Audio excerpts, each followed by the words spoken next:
హైదరాబాద్ లో కొత్త ఆర్టీసీ బస్సుల ప్రారంభోత్సవ కార్యక్రమం జరిగింది। ఈ కార్యక్రమంలో సీఎం రేవంత్ రెడ్డి మంత్రులు పాల్గొని బస్సులను ప్రారంభించారు। గత ప్రభుత్వం ఆర్టీసీ కార్మికుల సమస్యలు పరిష్కరించలేదన్నారు। తెలంగాణ ఉద్యమంలో ఆర్టీసీ కార్మికులది కీలక పాత్ర అని సీఎం రేవంత్ రెడ్డి తెలిపారు।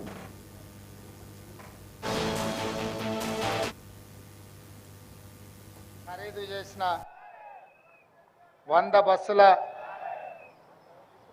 ప్రారంభోత్సవ కార్యక్రమానికి అధ్యక్షత వహించిన మిత్రుడు రవాణా శాఖ మంత్రివర్యులు పొన్నం ప్రభాకర్ గారు, కార్యక్రమంలో ముఖ్య అతిథులుగా విచ్చేసిన ఉప ముఖ్యమంత్రి వర్యులు బట్టి విక్రమార్క గారు, మిత్రులు మంత్రివర్యులు దుద్దిల్ల శ్రీధర్ బాబు గారు, సోదరుడు పెద్దలు కోమటిరెడ్డి వెంకటరెడ్డి గారు, సోదరిమణి సీతక్క గారు, అదేవిధంగా చాలామంది మా శాసనసభ్యులు, రవాణా శాఖ ఎండి సజ్జనార్ గారు,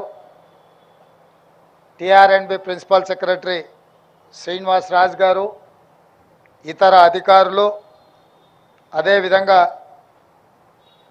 అత్యంత సన్నిహితులైన ఆర్టీసీ కార్మికులకు అందరికీ కూడా హృదయపూర్వకంగా నమస్కారాలు, ధన్యవాదాలు। మిత్రులారా, తెలంగాణ రాష్ట్ర సాధనలో ఆర్టీసీ కార్మికుల పాత్రను ఎవరు మర్చిపోలేరు। ఆనాడు రాజకీయ పార్టీలు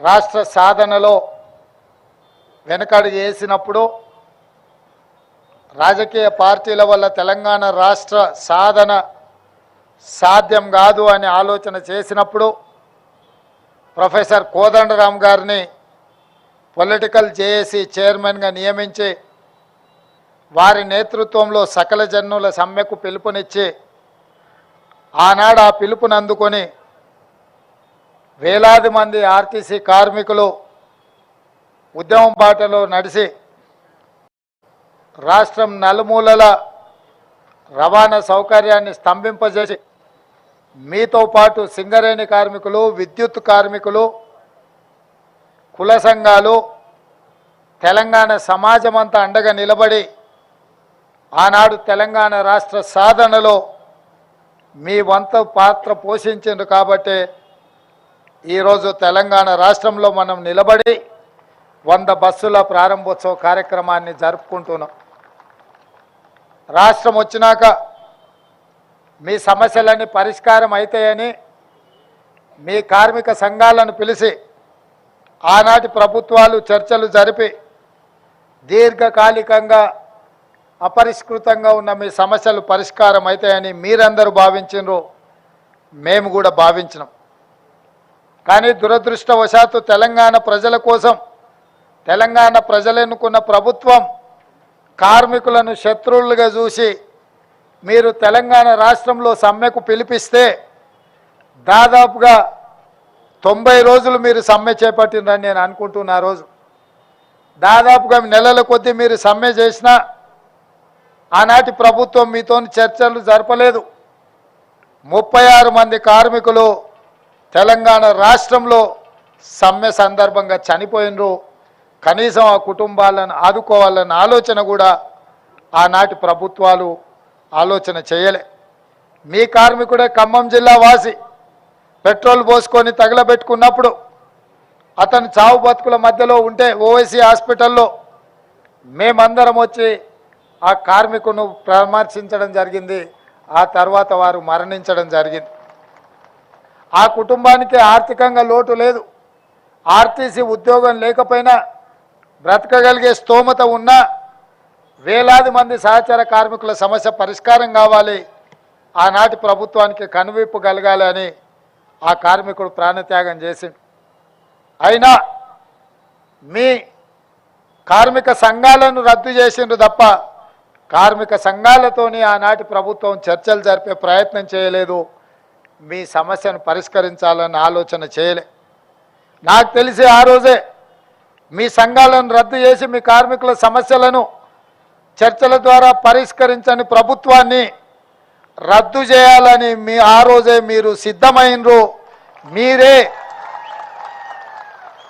మీరే ఆనాటి నుంచి ఆనాటి ప్రభుత్వాన్ని రద్దు చేయడానికి బ్రాండ్ అంబాసిడర్లుగా మారి బస్సు ఎక్కిన వాళ్ళను, బస్సు దిగిన వాళ్ళను, ప్రతి ఒక్కరిని ఇక ఏమాత్రం ఆనాటి ప్రభుత్వాన్ని క్షమించకూడదు అని చెప్పి ప్రతి ఒక్క ప్రయాణికుడికి చెప్పి ఈరోజు ప్రజాపాలన రావడానికి, కాంగ్రెస్ ప్రభుత్వం ఏర్పడడానికి మీరు అత్యంత ముఖ్యమైన పాత్ర పోషించరు అని చెప్పి పిసిసి అధ్యక్షుడిగా, ఈ రాష్ట్ర ముఖ్యమంత్రిగా ఈ వేదిక మీద నుంచి నేను చెప్పదలుచుకున్నా. అందుకే మిత్రులారా, ఎన్నికల సందర్భంగా మేము ఎన్నికల మేనిఫెస్టోలో పెద్దలు శ్రీధర్ బాబు గారు ఆడబిడ్డలందరినీ కూడా ఉచిత బస్సు రవాణా సౌకర్యాన్ని ఏర్పాటు చేయాలి అని వారు నిర్ణయించారు. ప్రభుత్వం ఏర్పడ్డ ఎంబడే వారు ఆదేశించారు. 7 తారీఖు నాడు ఎల్బీ స్టేడియంలో మేము ప్రమాణ స్వీకారం చేస్తే 9 తారీఖు నాడు 48 గంటల్లోపే ఈ కార్యక్రమాన్ని ప్రారంభించాలి అని చెప్పి మీ అధికారులకు, మీ ఎండీకి పిలిచి మాట్లాడితే తప్పకుండా ఏర్పాట్లు చేస్తామన్నారు. 48 గంటల్లోనే శ్రీమతి సోనియా గాంధీ గారు హైదరాబాద్కు వచ్చి ఇచ్చిన హామీని, మొట్టమొదటి హామీని అమలు చేసిన చరిత్ర ఆర్టీసీ కార్మికులది. ఈరోజు రాష్ట్రంలో కానీ జరుగుతున్న శాసనసభలో 15,21,00,000 మంది ఆడబిడ్డలు ఆర్టీసీలో ఉచిత బస్సు రవాణా సౌకర్యాన్ని వినియోగించుకున్నారు. దీనికి దాదాపుగా 531 కోట్ల రూపాయల ఖర్చు అయింది అని చెప్పి లెక్కలు చెప్తున్నాయి. రవాణా ఏర్పాట్లు అమలు చేసింది మీరైతే మీకు అవసరమైన నిధులు బట్టి విక్రమార్క గారు ఈ సంస్థ లాభాలలో నడవాలి. కార్మికుల జీత భత్యాలు 1వ తారీఖు